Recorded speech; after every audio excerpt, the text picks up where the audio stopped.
welcome back. Now, still to come, a threat to the world's greatest steeplechase as animal rights protesters set their sights on this weekend's Grand National. Could they do their cause more harm than good, though? Let's know what you think. We're debating that with one of the group's members next. We certainly are, and at 7:23, let me remind you that you're watching Good Morning Britain on ITV1. Back in a minute.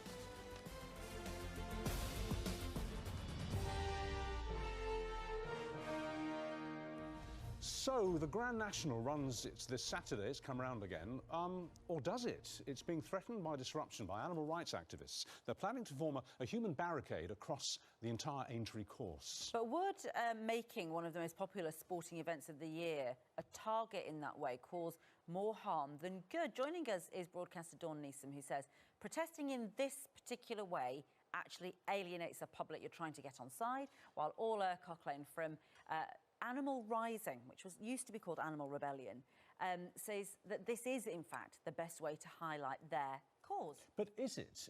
Because we know, don't we, that Just Stop Oil and other eco-groups have announced that they're going to stop blocking roads, not gluing themselves to roads, they're going to stop climbing gantries over motorways, because they've come to the conclusion that actually, as a tactic, it doesn't work, and it alienates public opinion. So they're rethinking their strategy. So why do you think this is the right way to, A, get public support, and B, make your point, to actually stop the race? So first of all, thanks so much for having me. Pleasure. We're trying to do two main things by disrupting this race. We care very much about animals, and we're trying to protect those horses by being there on the tracks. And the second thing that we're trying to do is obviously have this big public conversation. For example, I know I'm here today. I'm sure 1 million families are at home having these conversations around breakfast. So I think it is quite an effective way to protest. What are you trying to protect the horses from, exactly? Well, we know that every other day a horse dies in horse racing in the UK. And we know that since, I think, the year 2000, there's been over 50 horses died at Aintree alone. How will you actually stop the race? Because you were infiltrated by a national newspaper who got your plans and exposed them. So you've lost the element of surprise. What are you planning to do on Saturday? So we're going to be turning up outside the gates of Aintree at 9:30 a.m. on Saturday, and we'd encourage any other animal lovers to be there with us. Yeah, but what about stopping the race? How are you planning to do that? Well, we're going to be there. I think originally we had about 100 people who would be taking part in this protest, and now we're looking at 300 plus people outside the gates. So you're going to try and force once the gates are open, you're going to try and force your way onto the course and what, link arms or glue yourselves together or what? I'm actually not sure what the exact tactics are going to be on the day. It's an element of surprise for yourself as well as everybody else. I'd welcome anyone to come down and be part of it. But can I just ask you, before, of course, we bring Dawn in, when you see images of horse races, you know, when it's televised and so on, what does it make you think and feel when you see, you know, we've got pictures of it behind you, I don't know if we've got any moving footage, but when you see that, millions of people around the world think, gosh, that's thrilling, who's going to win? I wonder who's going to make the money on that. You know, people are thinking about the sport and the atmosphere, and you know, Her Majesty the Queen was an enormous fan of horse racing, right? So, you know, it's a cultural national sport. But when you look at it, what do you think? Well, the first thing I think is that the animals are very beautiful, and I'm very impressed by their speed and what fantastic animals they are. And I think most people in the UK love horses, love animals.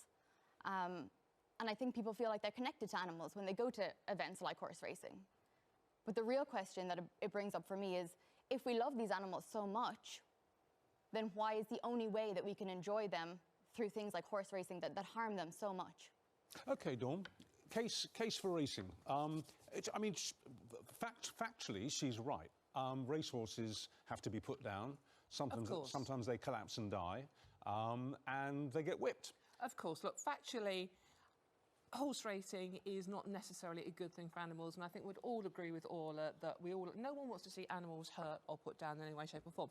But over the last 15 years, the equine fatality rate in British racing has fallen by a third, and 62% of injuries to horses happen while they're turned out in a field. Only 13% happen while they're racing.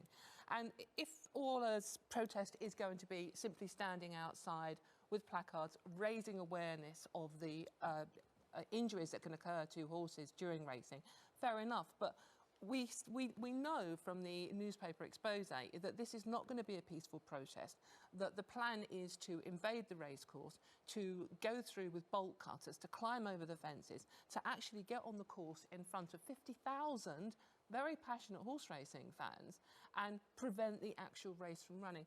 I think this is very dangerous for Orla and her colleagues. It's going to antagonise people that they want to get on side, i.e. the people that attend horse racing. And the bottom line here is it's also dangerous for the horses. These are highly trained, highly strung animals who have been primed to run this race. If one of those gets spooked and runs through the crowd with Orla and her colleagues there, and with the other crowd, 50,000 people are going to be there, it's going to be someone is going to get seriously hurt, and potentially a horse will die because of this protest. Orla? Well, we know the likelihood is that there will be a horse that dies over the course of the races anyway. Yeah, but not helping it happen is probably a good thing.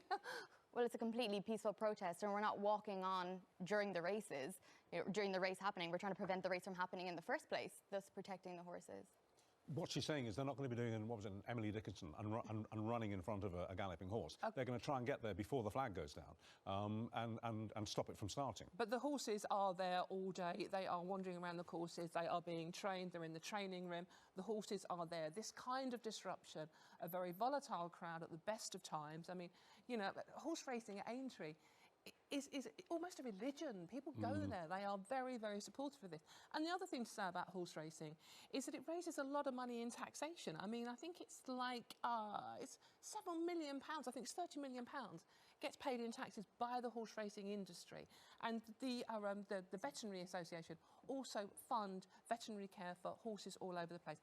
And the final thing I want to say about this is, if you stop horse racing, which is impossible, it's such a global thing, if you stop horse racing, what happens to those horses? Are you saying we should stop using all horses for everything? Well, the thing is, it's a big if, isn't it? I mean, you're not going to stop it. You might. You're playing your cards very close to your chest here this morning. I understand that. But let's say that you're successful in your terms on Saturday and you stop the race from happening, or at least you delay it. Yes, you'll have got publicity, but you'll hack a lot of people off. Not just the people at the course, but people watching at home on television. You're not probably going to make very many converts, and you're never going to stop horse racing. You aren't, are you? It's an Everest you're never going to scale. No, I just completely disagree. We've moved away from shooting, dog fighting, even bullfighting or bull. Bull sports. Yep. So I think it's entirely possible. We know from studies from the racing industry themselves that 80% of people under the age of 40 don't go to the races for ethical reasons. So we're really moving away from this anyway, and we're saying, we need to prevent the harm as soon as possible. So what happens to the horses? If we stop horse racing, what happens to those horses? Well, I think you and I both know that this is not going to happen overnight. But I'm really glad that you raised this point, because it raises a big question about not only how we treat horses, but how we treat animals in general, through the whole food system. If the only way that we can enjoy animals is through their exploitation, and we can't even imagine a world where horses are not, being used and can live freely. Like, I've never seen a wild horse, but something I would really love to do. And I think we need to be able to at least envisage that for ourselves. And it's Aintree, obviously now, presumably you've got many more other protests planned, have you? Is it all horse racing venues around the UK should be on high alert now from animal rising? Well, thanks for asking this. We're doing kind of two different styles of protests. We're doing the horse racing protests, but we're also going to be doing things like open rescues from factory farms. And that will be taking animals out of harm and saving them, essentially. And we're doing that because, over 80% of the meat that we eat in the UK is factory farmed. All right, well, let's... Can I just ask one final question? Very quickly, we're over time. The King's coronation, there are going to be lots of horses used in that. Are you going to be protesting against that? No, not that I'm aware of. And why not? Well, something we could look into, perhaps. Don't cause trouble, Dawn. Sorry, King Charles. Well, look, we ought to say that the Jockey Club, which runs Aintree, has told us, and I quote them, everyone in this industry is involved because they love horses and they work tirelessly to care for them every day. We respect the right for a peaceful protest, but we sincerely hope that Animal Rising will reflect on whether their proposed actions are a legitimate and a responsible form of protest, because their actions could endanger the horses they purport to protect. That's what your point was, Dawn. As well as, of course, the jockeys, the officials and themselves. Thank you both very much. Thank you. Right, let's